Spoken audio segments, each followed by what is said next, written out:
gun control. It's kind of a mixture. I didn't know what to title it, but yeah. So I'm going to start with the story. On April 20th, 1999, two teenage boys, Eric Harris and Dylan Klebold, went into Columbine High School and began shooting. They wounded 20 and they killed 12 students and a teacher. It was one of the first mass shootings in the U.S.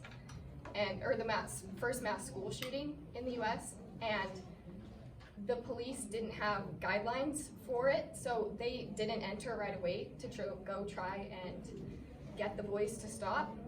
And so that's why so many people were killed, because the police they didn't know what to do, because it was the first of its kind. And in America, since Columbine, there have been 2,271 mass shootings. And since 2013, there has only been one full calendar week, the week of January 5th? Yeah, of 2014, without a mass shooting. And mass shootings they have a lot of different ways of definitions. A lot of people define them differently. But the FBI defines a mass murder as 4 or more murder during an event with no cooling off period, but most, like the National Gun Archive and Registry, they all say, define it as 4, it's usually, it could be 2 to 5, but it's usually 4 people are shot or killed. So it still counts as a mass shooting if 4 people are shot and none of them die. And that's the number for the 2,271 shootings. It's growing every day.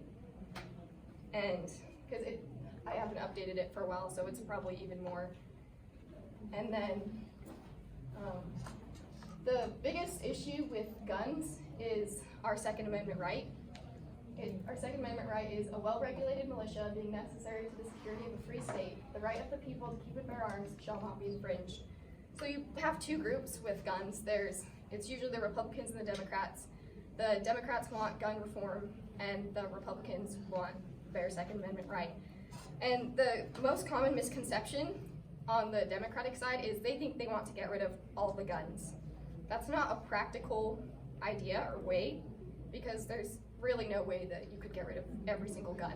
So what gun reform is just wanting better background checks on people that can get guns, because there have been hundreds of school shootings in the past couple of years that teenagers were able to access a gun, a semi-automatic, automatic, or just any gun, and they were able to shoot their fellow classmates.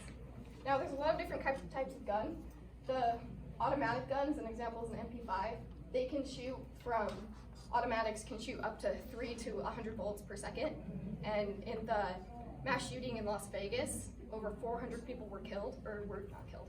They were injured, and 40 were killed because someone had access, a mentally ill person had access to an automatic weapon that could shoot just so many bullets that he was able to wound 400 people in a music festival.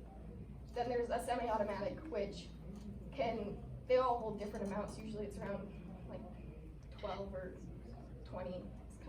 It depends. But the revolver, those guns, it's technically still a semi-automatic. They can usually hold 6 to 9, but it takes more time to reload and shoot. And then guns like shotguns, they can hold 2 or 3. But then bolt action rifles, and there's only a couple guns like them, you can only shoot 1 at a time. And Australia had a big mass shooting, and they did gun reform. They banned all semi-automatic and automatic weapons, and they did a buyback, and they got all the guns, and they haven't had a mass shooting since. Now, a lot of people say that the shooting rate was already declining before they made the gun reform, but so was America's. Our death rate was declining, and they did the mass shootings. Just because it was declining before doesn't mean that there weren't. In America, we didn't have a lot of mass shootings 20 years ago, but now we do, because it's a different society. And the U.S. leads in child gun deaths out of any other first world country. Majority of them are suicides and homicides. Only 2% of gun deaths are mass shootings. And no one has come up with a way that everyone can agree. There's not a compromise for guns, because you have your people that they want their guns. You will not take it from them. And there's people that don't want guns. They don't feel safe with them. And so all that I know is that they need to do something, because we can't let it go the way it's going, and we can't get rid of all the guns. Not practical, and we can't give everyone a gun because that's not practical. That's it.